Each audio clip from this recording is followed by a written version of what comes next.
Today we continue with the book from Chris Voss, Never Split the Difference.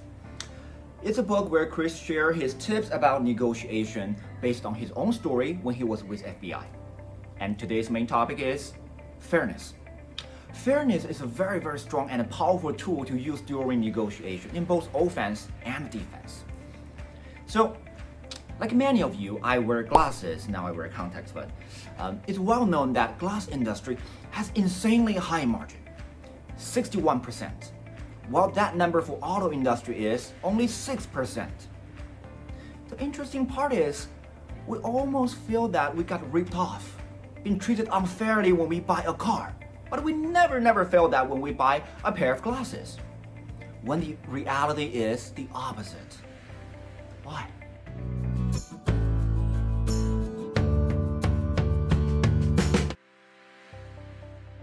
So if you have ever purchased glasses in a store, you would know those staff are very well trained, very professional.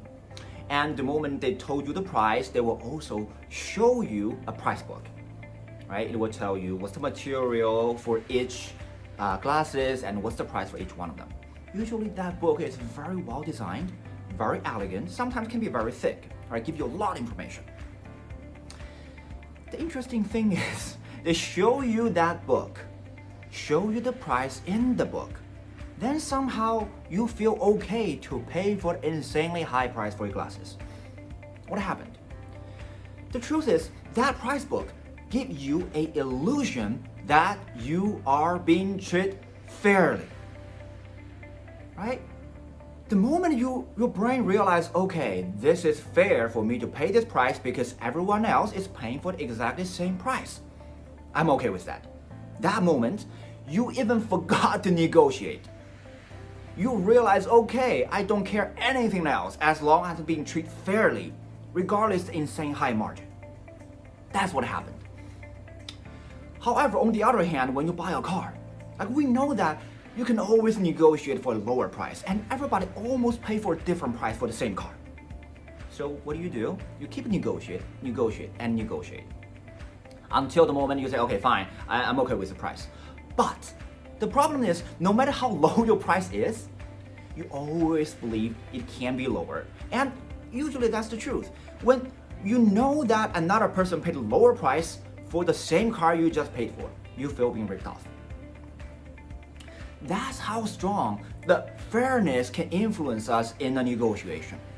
It's so strong that it makes us forget to negotiate. Such a strong influence of fairness is hardwired into our human DNA.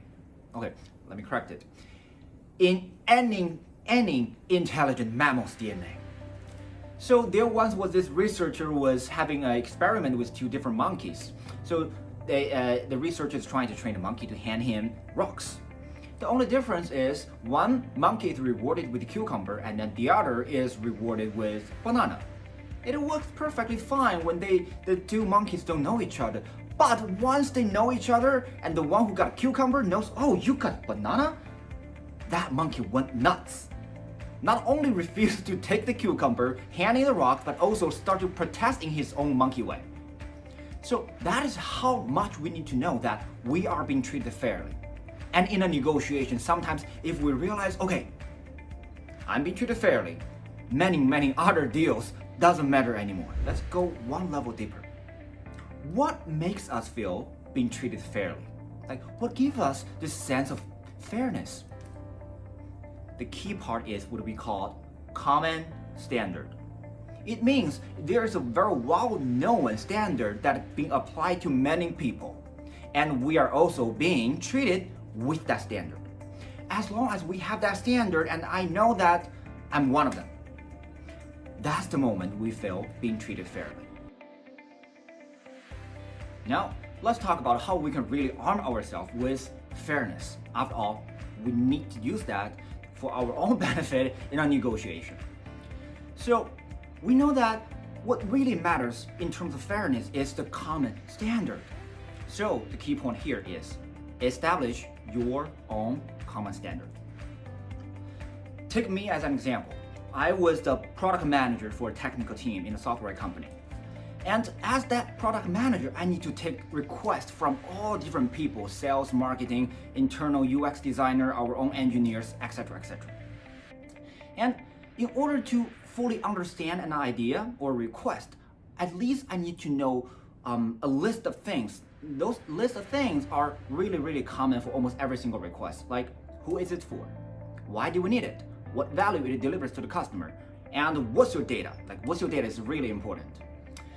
So for every single request, I need those information before I can tell my engineer, say, hey, I think it's a cool idea, go ahead, implement it. But it's very difficult to negotiate when you talk with other people who don't understand that. No, I don't want to collect all those information for you, right? I know what I'm talking about. Go ahead, just write a code and launch the feature. So people don't want to spend extra time to collect that information. I spend a lot of time to educate and try to convince people it's very important, but it's useless. And then how I armed myself with fairness in this case is I write a documentation to tell you, hey, this is our policy now, okay? The policy for the entire team. If you want to submit a request, here's number 1, you need to collect this information, number 2, number 3, number 4. I give them this documentation and put that into our team wiki. So next time, when anyone comes to me and say, hey, Liu Sha, I think it's really good to build this feature, I say, wow, that's an amazing feature, let's go build it. I'm sorry, but this is our policy. You have to provide this feature. Let's see, this is what we do for everyone, not just for you. Then I realized everyone almost don't argue about that anymore. They go back and fill in almost like a template based on my policy, based on my documentation, and then come back with me with all the data I need. So in this example, the documentation, the policy I made, is just like the price book that you see in a glass store, right? It's transferred information that this is not only for you, this is for everyone who wants to put a request on my team. And we need that information. Now let's take a look. What if your counterparty is trying to use the fairness tool against you? All right, how do you protect yourself? So in this case, it's very difficult, to be honest, because as we said, fairness is a very, very strong and powerful tool in a negotiation, right? It's backed up by the common policy. And the only thing that we can do in the first step is to be aware of that, right? You know that when people show you this price book, when people show you the so-called, I quote, policy you need to follow, you need to know that they are creating this common standard to use against you. Okay, so first, be aware of that. And the second part is you need to find your way around the game. What I mean by that is if you don't know this game at all, for example, if you don't know the glass industry or you don't know how my team function when you're talking to me as a PM, it's very difficult for you to find something that you can work around that common standard, common policy. So understand the game, understand the people who are playing that game. Then depends on your own situation, you need to find your way around it. For example, in my situation, if you want to submit the request, I would defend myself with this policy and documentation, right?